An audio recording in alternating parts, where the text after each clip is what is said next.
You are listening to the QSR Web Podcast.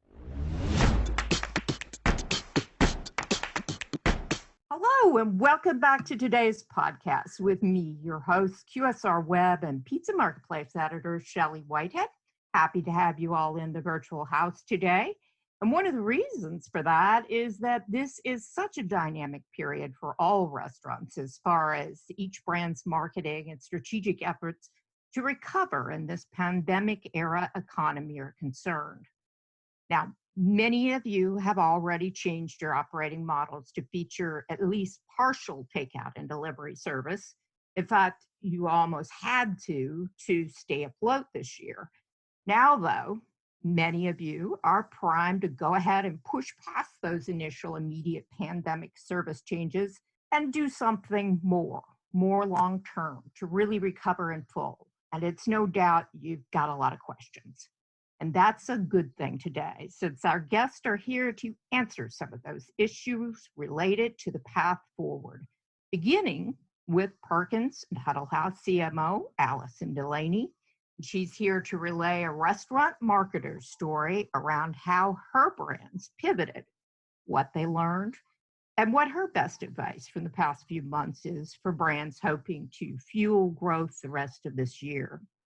Also here today is Brian Giannone, Vice President of Client Development at Epsilon, the leader in outcome-based marketing across CRM, digital media, loyalty, and email programs. In his past 7+ years at Epsilon, Brian has helped restaurant brands create data-driven strategies to better connect with their guests. So let's get started right now. First, by citing a little data from the start of the pandemic, when Yelp reported a 160% increase in interest for grocery stores just between March 8th and March 18th. That was among a slew of other spikes in interest for produce and takeout over restaurant services. So since we know that cooking at home is a higher priority now and demand for dining out in any form is lower than before the pandemic, Allison, can you tell us how Perkins and Huddle House have reworked their marketing strategies to accommodate the new reality? You bet, and thanks for having me today.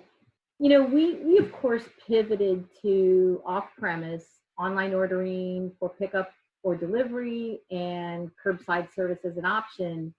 It was our belief that people still didn't want to cook during this time. They were anxious and frazzled due to job insecurity, having to work from home, and just all sorts of issues with having school-age kids at home.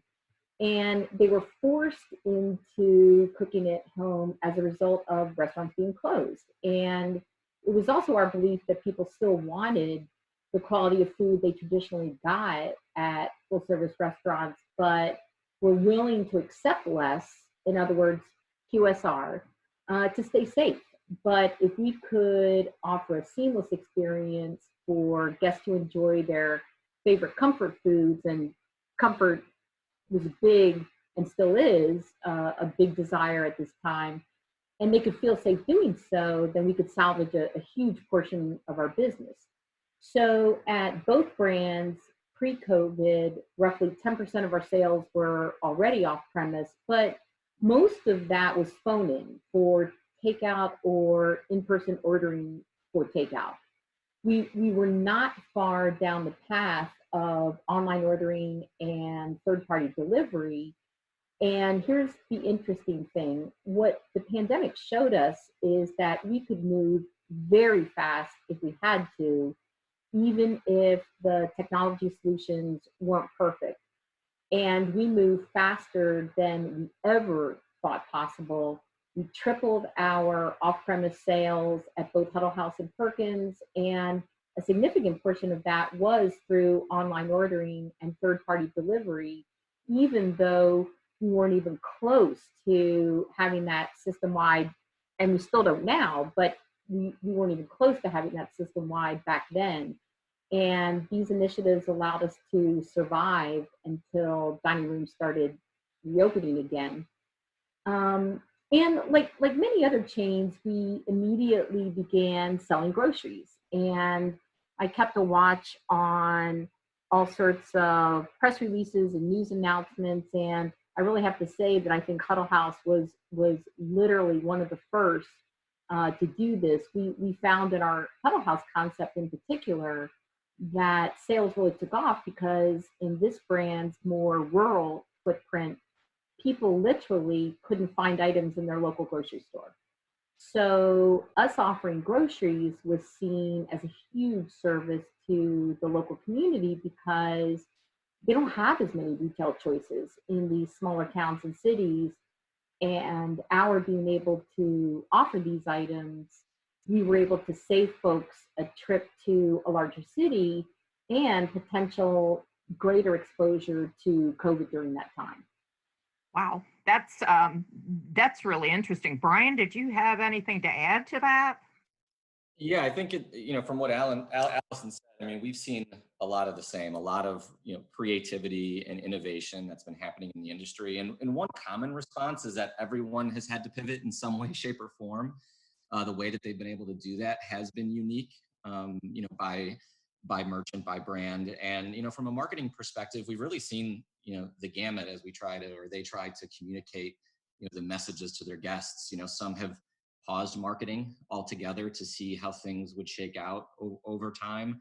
Others, as Allison mentioned, they've tweaked their messaging to focus on delivery or new order channels that maybe didn't exist previously, which has been really interesting and fun to partner with clients on, and is try to, how do we creatively get a new message out in the marketplace, and who's the right person to talk to about those things. And others have really increased marketing efforts to focus on customer retention. We've seen some partners that have had more traffic on their website or their app than they ever had before. And so how do we capture that and help, restaurant brands bring that guest to the restaurant or communicate with the restaurant in a way that, gets them to engage. It's been really, really interesting to see, what the industry's been able to accomplish over the last couple of months. So I'm curious now from Allison, from those initial strategy shifts, uh, how have these brands proceeded in an environment where many restaurants have opened and then had to close again? Allison, have your brands altered not just how they're communicating with customers now, but also what they're saying and the ways they're saying it? Yeah, I mean, sure. We've, I'm not sure, the challenges so much for marketing per se. I think they're, concept challenges or, category challenges. As many other people have said, I believe the world is changed for the foreseeable future and, maybe forever. And even after a vaccine is found and distributed, now it'll take a long time for people to go back to their old daily lives, and some never will. Some are scarred from losing family members and friends. Others must, deal with financial ruin. And this might indicate that full service dining will never return to their old levels. But I think on the other hand, human beings are social creatures. You simply can't do everything virtual. People want to be with each other physically, and dining together is fundamental. Now, you can do that at home with your family anytime, but people want to see those outside their own households. And because people are even more frazzled and anxious, I don't think they really want to make cooking at home permanent. And I don't think eating fast food, even though there are many great offerings out there from a food quality standpoint, I don't think eating fast food is going to be acceptable to people in the long run. So I think there's an important place for full service dining, and with many full service restaurants closing for good, those that survive will actually gain market share. That's interesting. And we've heard from a lot of clients about, we talk about gaining market share in a unique way. And, how do I do smarter conquesting, or where do I lean in when we know marketing investments are not, just they're growing, they're shrinking. And so it's how do we, knowing that folks still want to, have that experience, it is really thinking about not only what to say, but, how do I say it? What are the right channels to communicate those things so that people can still experience restaurants, the way that they have previously. So it's going to be interesting to see how We've had one partner that's, I think the customer journey is permanently fragmented, right? And so, how do you get past that and move forward and innovate, around the new customer? And it's going to be interesting to see how you can use data and other technology platforms as they become available to do that. Okay, so now we know each restaurant brand responded a little differently to this year's extraordinary challenges with, for instance, many fast food chains staying open but shifting to drive-through only service. So, what marketing challenges did Perkins and Huddle House face that your QSR partners maybe didn't have to deal with? And what advice would you give leaders in other service categories about their path forward, Allison? Yeah. And, so obviously the differences are that, dining rooms, of course, had to close. And look, our concepts, full service concepts were built on a business model of dine-in. And so we've all pivoted, as they say, to, an off-premise model, but that's not the core of what we do. So I think for our concepts to work in this new world, and look, I think also early on, the first couple of months, I think everyone, certainly we did at our company, we thought, look, this is going to be over in a couple of months and everything's going to go back to normal. And now everybody realizes that it's not. There will be some, sense of normalcy, I think, as time goes on, but we don't really know what form, that's gonna take. But obviously, full service concepts are not quick service. We weren't built on the premise of, drive-throughs or pickups. We were built on the premise of people socializing. And that's what full service is. It's seeing people face to face. It's sitting down with each other. It's being served by, a server or a bartender or something. So I think for our concepts to work in this new world, we have to do two things. We have to ensure the absolute highest standards and highest execution of those standards of cleanliness and sanitation for on-premise dining, and make sure that we can communicate that to the guests in all of our guest-facing messaging for a long, long time to come. And second, I think we have to accept that we have to grow our off-premise business, even though we don't have drive-thrus, and even though that's not what we were built on. And that means evolving our food so that it travels well. It means implementing technology so that ordering, payment, pickup, is intuitive and easy, which is something, that the pizza people have been, doing well for 10 years, and getting the message out to guests and potential guests that they can enjoy, the same quality food from our concepts, our brands, wherever they might be. So it's kind of playing two ends against the middle. We certainly can't abandon dine-in because that's what our concepts are. And when you have a legacy concept, you have to accept the reality of your concept, the reality of your physical buildings, and be able to salvage and then build on that. At the same time, we also have to become more competitive in off-premise, because though off-premise might fall back a little bit, it's never going to go back to where it was before. And if we want to thrive, survive and even thrive, then we have to get better at really playing, both sides, both dine-in and off-premise.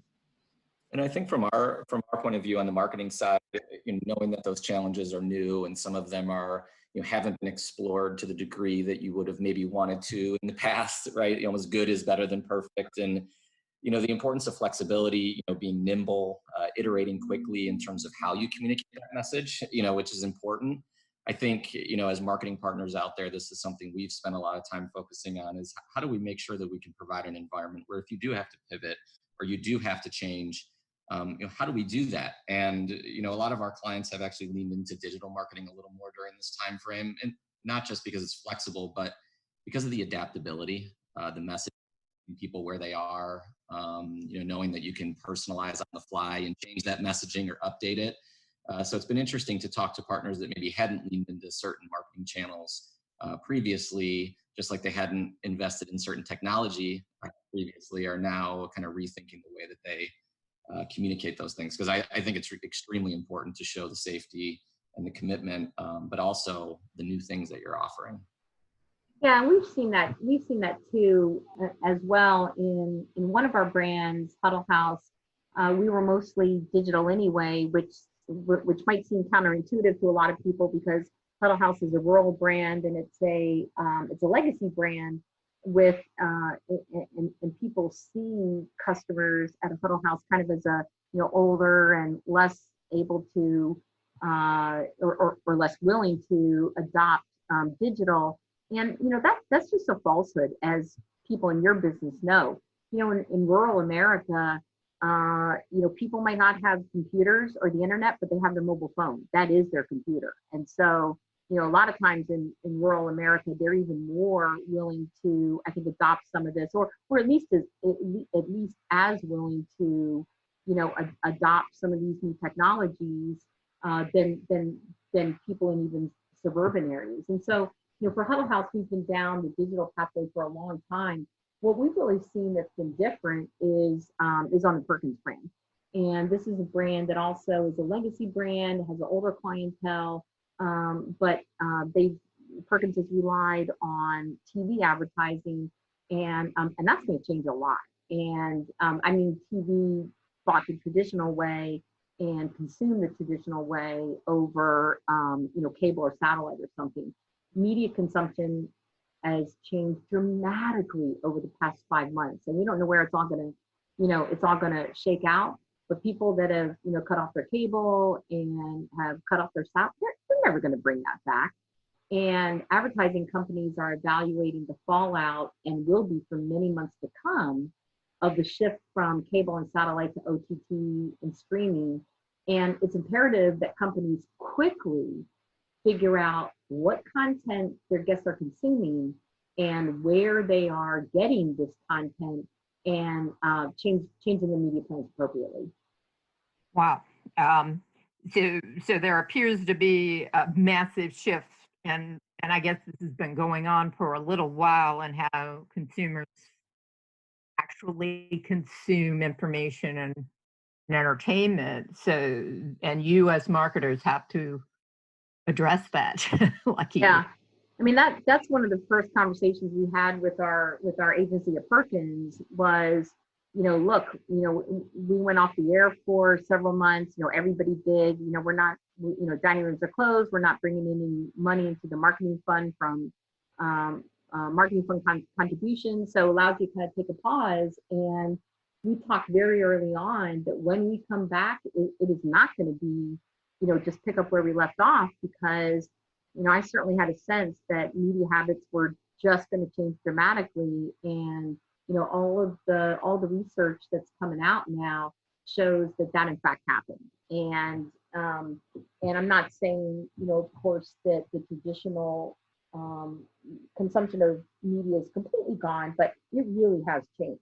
And so, if and I'm sure advertising companies are looking at this, but I would just say if yours is not, they need to, and you need to push them to do that, because it certainly turned out to be real in our case. Yeah, what we're hearing from industry partners is in the sense that there is a ton of data out there, and there's all this new data out there, and kind of how do I make sense of it? And it's about trying to use it to make more informed marketing decisions. And we're hearing, how do I know more about my guest? Who's my best guest? Who am I? Where am I winning share? Where am I losing share? Do I need an offer? What are these? How do I answer these? These key marketing questions. And some of the things that we're talking about is just not just using that data for learning, but then also pairing it with activation, so that you're seeing all the things that you're learning and understanding in real time. And then does that actually bring somebody into the restaurant? Does it actually bring someone to order from an off-premise channel that maybe they never did before? And so I think, as we look forward, better use of data, more use of the right data, and the right tactics, I think, are going to be, more prevalent as marketing decisions shift from maybe a TV channel to OTT or programmatic or something else. Yeah, well said. As marketers, that's a common problem that we all have is, we're just drowning in data. and it's being able to parcel out the most important and relevant and what's going to help you the most from all the other stuff out there that's, interesting, but, not necessarily usable right now. Right. And that's a lot of our partners are, and the way that they're evaluating that is they're asking for better measurement. And, we can test a lot of things out there, and, we find that it's impactful, especially, folks like you that are sitting in, C-level meetings and board meetings, trying to validate or ask for investment to try new things or invest in new ways, is how do we defend, these investments? Again, when you're moving from TV, which is tried and true, the brand's been doing it for years, to something more digital that's a new thing, is how do I prove that this is actually something I should continue to do? To me, it's no different than how it's always been. And I know that digital companies that specialize in digital advertising have a lot of issues with this. They're measuring store visit attribution and impressions and a whole sort of other metrics. But honestly, why did we 30 years ago, 40 years ago go on TV in the first place? Why do we do digital advertising? Because we think it's going to bring in customers. So we still measure. It doesn't matter whether it's TV advertising or print advertising or digital. We still measure it the same way, which is pre-post net of control. The restaurants that have the digital media versus the restaurants that don't have the digital media, and then pre-post. And because you can talk all you want about the specific media metrics and all sorts of things that we can do with geo-targeting and geo-tracking and attribution, but if it really doesn't lift that group of stores from a comp sales standpoint versus another group of stores that didn't have the benefit of that advertising, then what are we doing? I mean, in my mind, and when I'm talking to our board, I would be the first to say, well, it didn't work. And so I can show you all these media metrics, but look, if our comp sales didn't improve, then, we need to understand why and move on.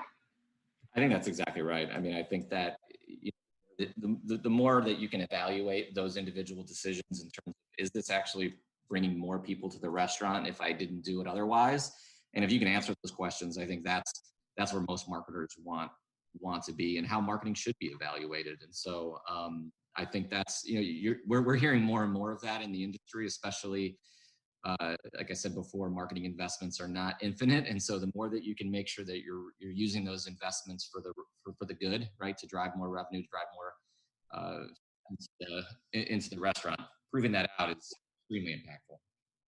So let's take a little longer term view now, which I get a sense of restlessness just across the restaurant industry.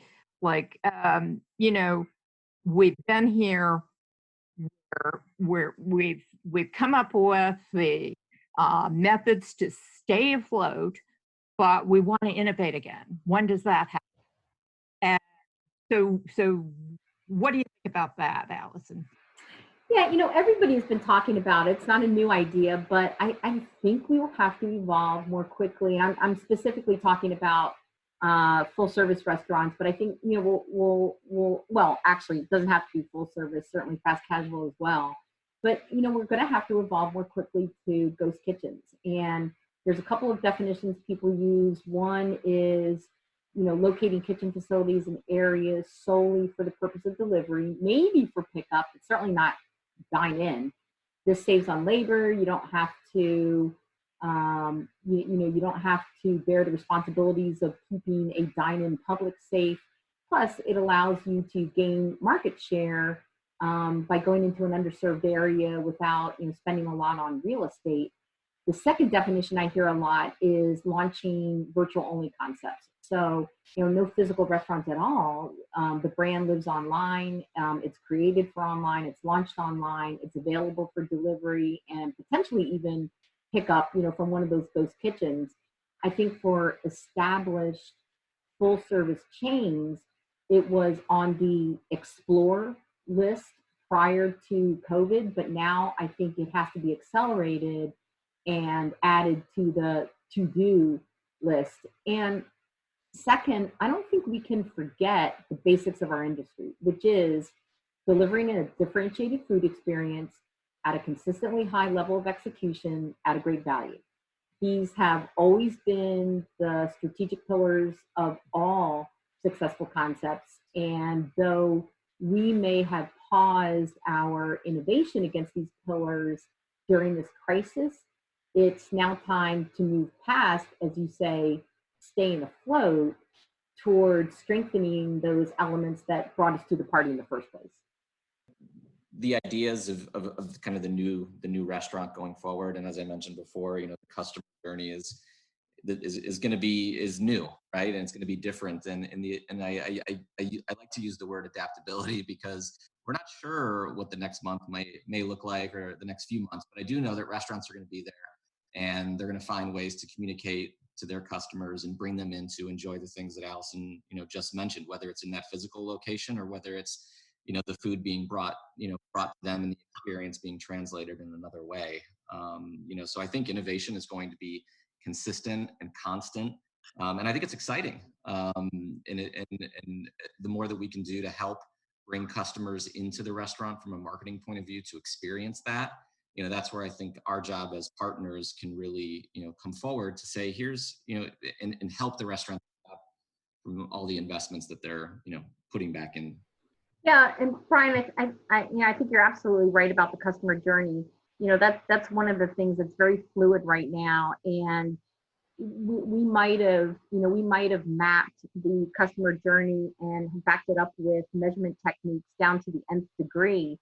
But I think we're all kind of re-examining that now and having to really do that all over again. What percentage of your customers are entering the funnel, from this channel, and what are their needs, and how has that changed, and how have the different segments changed in their weighting across all of the groups of people that enter the funnel. And so it's certainly going to be interesting. But I think if we think that the customer journey is going to snap back to being the same that we put all of this work into mapping before, I think we follow that path at our peril. Okay, now I have a question for you, Allison, as part of the executive team at Perkins and Huddle House. How did you ensure alignment across the executive suite on the priorities you have and the marketing budget in the last few months and then going forward? Yeah. I think I think if you're part of the executive leadership team that wasn't tightly aligned before, I would, before this hit, I would hate to have lived through what you might have lived through the last 5 months or so. We were tightly aligned, and I think, like any good crisis management process, we started out every day from March, whatever it was, March 13th on, with a Teams meeting with all top executives of both brands. COVID hit when we were only 6 months into our acquisition and, really absorption of the Perkins brand. So we were dealing with that, and then COVID hit. So we assigned roles, in-store safety, regulations and guidelines, guest-facing messaging, assistance to the franchise base, cash flow management, all the things that we had to do in this crisis. We literally, on day one, when we could, actually, I think it was probably March 11th or 12th, on day one, when we could kind of see where things are going, we literally all got in a room and just started mapping out everything that, we knew we were going to have to face. And then we stayed in constant communication with each other, even though we were all, very quickly after that time working remotely, except for our essential personnel who had to be on site. So, eventually we gradually moved to every other day, then once a week. We've always run our business utilizing the OKR system of objectives and key results. And we by no means tossed our earlier defined OKRs, but we added a big one. And the big one was stabilizing the business. that was first and foremost, that was the priority. We were all aligned with that. And, we just talked a lot. I mean, that was the purpose of, having starting the day with, the morning meeting where we could all, not only run down things in our specific area, but so that the entire executive team could understand what was going on across the enterprise and be able to provide help and input, to the other executives and their functional areas. Lastly today, and taking the larger restaurant marketplace into consideration, what marketing tactics have you found to be most successful for your brands over the past, 7 months or so? And how would you tell other restaurant CMOs to apply those learnings to their own brands? Yeah, I think, I think I would go back to, digital, of course. I mean, this just accelerated, needing to, get into a more refined digital marketing plan for one of our brands. We were already there for the other brand, and necessity just caused it. But digital, of course, is attributable. It's ultimately targetable because you can get so close around the restaurant. And one of the things that we've seen during the pandemic as well is not every place, of course, recovers equally. So we've really used a lot of our sales data to pinpoint, exactly what we're going to tackle first and what we think we can actually affect. We have a lot of locations that we know we just can't affect right now because they're in parts of the country that haven't opened up. They might be in tourist areas, and being able to use the various digital marketing strategies and tactics has allowed us to really have that pinpoint precision. And I think the other thing from a tactics standpoint that has been really successful is just changing our tonality. People are scarred, I think, as I've said before, and we have to present responsible but positive messages. It doesn't have to be sober. Humor is good at this point, but we have to make people feel safe again. We have to be genuine in our conversations, and we have to acknowledge what everyone is going through, even while we're trying to build the business back. So being genuine, really taking a look at our media tactics from top to bottom of where we're going to channel that. And look, let's face it, our marketing budgets were chopped by anywhere from a quarter to a third as we look forward for the next 8 months or so, just protecting sales. Look, when you had virtually no sales for 2 months because you're a dine-in concept, that's rough. That puts quite a hole in, quite a dent in your, in your marketing budget. So, we've really had to really start all over again, and really focus on those tactics that, we can target specific restaurants, we can target specific guest groups, and use those messages with the right tonality. And one thing we haven't talked about too much in this podcast that I think is going to really rear its head, is the whole value thing. It hasn't been a big issue up to this point, as a lot of people have said, because of the stimulus, and because of unemployment benefits. But, as that begins to peter out, unless, employment, really picks up again, I think there's a lot of restaurants, individual restaurants, that are going to be in bad shape just because their target group is just not going to be able to afford restaurants.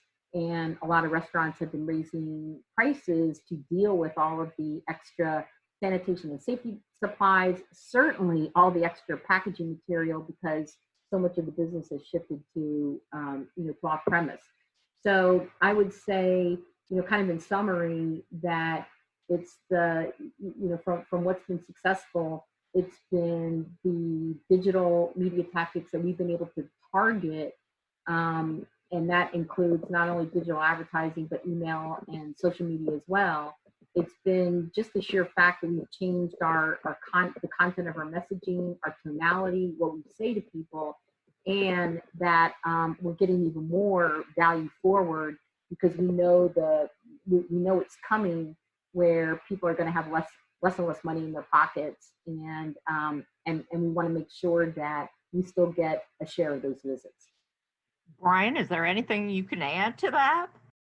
I don't know that I think that was very, very well said and perfectly put. And I think, the underlying, thing is that even if you've thrown your marketing calendar, your marketing approach away, right, because you've had to, rethink everything, it's going to be okay in the sense that you can try new things. You're going to test new things. There might be new channels that you didn't know customers were interested in. And, understanding that tonality and the value, I think is going to be extremely critical as we go forward. And it's going to change in ways that we can't predict. And that's something that we'll have to work together as partners on how to take the right approach. And, being flexible and nimble and adaptable, I think are going to be critical for, success as we go forward. Yeah. One kind of parting thought that you made me think of is one of the other things. I said it in the beginning of the podcast, but we really learned is that we can move a lot faster than we ever thought we could. And that's really shown us that when necessity calls for it, that we can really be lightning fast. And so I think one of the things that we probably will take a look at is our whole testing process, because testing takes time. And I think now we'll look at all sorts of things and evaluate it more through the lens of risk and reward. So if something is very, very risky, then obviously we'll, and it could affect sales in a big way, then, obviously we'll do our testing. But, we used to be just kind of in this testing mode of, we test everything. And I'm not sure that's needed anymore. When we kind of look at the risk and reward, if the risk isn't all that great and the reward has much more upside, then we want to get there sooner rather than later. And that's one thing that we would have never learned if it hadn't been for this crisis. You all are both getting the B, or already are pros at adaptability and flexibility. So you could start your own boot camp. Allison Glenn Delaney is CMO at Perkins and Huddle House, and Brian Giannone is the Vice President of Client Development at Epsilon. We appreciate you both being on the podcast today and wish you great success in the future as we wrap up this edition of the show. A big thanks to all our listeners, and have a great day.